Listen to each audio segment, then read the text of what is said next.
So ayun guys, nandito tayo ngayon sa Batangas, no. Dito tayo sa farm.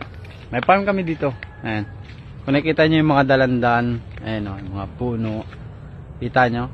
Pasensya na, medyo magulo yung buhok ko at ito talaga, pagwapo. Ayan. Lilibot namin kayo sa farm. So, tara, let's go. Sa aming bukdirin. Ayan, kung nakita nyo, no? Ayan. Medyo maano lang dito sa farm namin, no? Pasiti yung kasama ko, oy. Higa dito. Hi guys! Woohoo! Yun. So, huwag ka masyado maingay kaya baka mahuli tayo. Sabihin tayong hi guys. Kumusta kayo dyan? Nandiyan kayo sa puno. Ayun. Mag-iikot-ikot tayo, no?